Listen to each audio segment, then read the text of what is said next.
Y'all, I am just now cooking supper. So, excuse my kitchen and excuse the mess. I'm only going to do a headshot tonight of myself. I was going to make a video about the commitment of homesteading and how tired I am today because it is almost 6 o'clock and I'm just now cooking supper, which I had a busy day, but I was up at 3:30 this morning and I had to take care of problems with the brooder boxes. Some of my little waterers got turned, got cattywampused in there and leaked out water. The shavings were wet. I didn't want my little chicks in that. So I had to take care of that. I was busy all day long and came home, dealt with the brooder boxes, dealt with the chicks, took care of them, changed the waters, changed the feeders, changed the shavings, sanitized each box, did a head count, put the lids on the box. I mean, I had a lot. And then I turn around and go deal with the chickens. I have to feed them, change the waters, make sure everybody's there, do a head count on them, collect the eggs, separate the eggs, water all of the English peas we have planted, which is a lot. Bear with me, I'm having to step out of the camera. And then I'm here.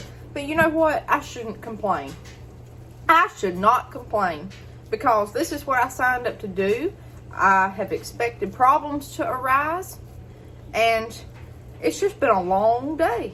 I love it. I love what I'm doing. And I can tell you one thing. I will sleep good tonight. So, hey, it all worked out. And I'll tell you why I won't complain. I was talking with my grandmother the other day. And when my great-grandmother got married, I can't remember. Her and her husband, my great-grandfather, I think had a dime to their name. Maybe 30 cents. I can't remember. Now, this was in the Great Depression. But when they got married, she had to cook. I mean, she had to cook. She had one pan. One pan now. And it had a hole in the bottom of it.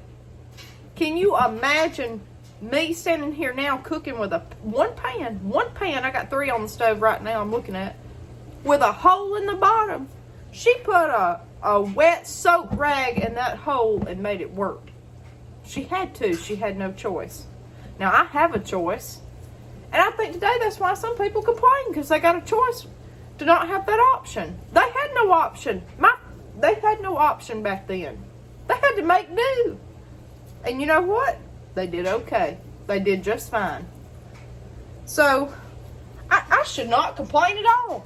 This whole video was going to be pretty much about the commitment and the tiredness and the effort it takes to homestead. But I tell you what, the more I think about it, I have nothing to complain about. My grandmother also said that, I guess my great-great-great-grandmother, I don't know, somebody way on back in the line had a leg problem.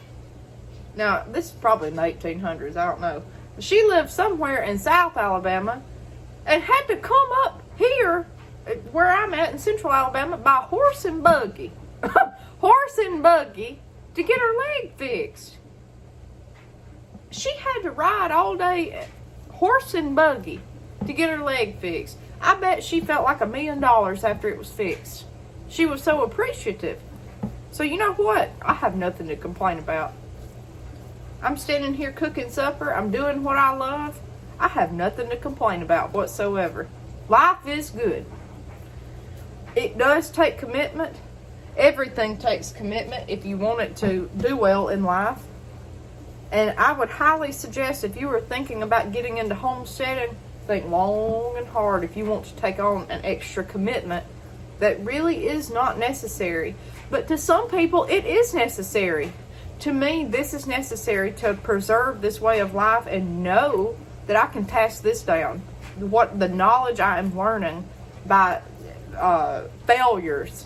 I am not the one to ask on how to do something, but I can tell you what not to do slowly. Better and better, I'm gaining knowledge, and that is something priceless. we need to be thankful for what we have, y'all.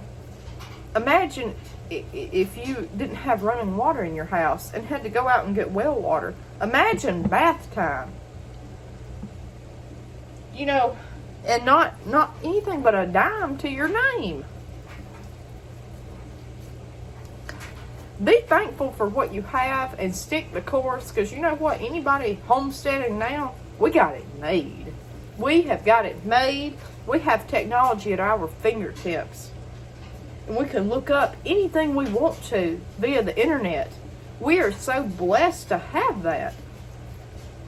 I don't know anything about raising a guinea, but I can tell you about tonight. I can tell you what it is, where it come from, everything to do. Just by the click of a button on the internet. We are very blessed to have that knowledge. And for the people that are able to get the knowledge and go out and still want to do the old-fashioned way, kudos to you. Kudos to you. Because you're doing something not many people do. And hey, that's awesome. Because you can always improve on your technique and do it better. And I know the new way is not always better. Sometimes just the old-fashioned way is better. And I'm all for that too. But make sure you are committed to whatever you take on. And make sure, whatever you do, expect failures. Expect problems to come up. Because they will. And don't let that discourage you, because nothing goes perfectly. Nothing. So think on that and make sure that you stay the course. We'll see you next time on Chicken Scratch.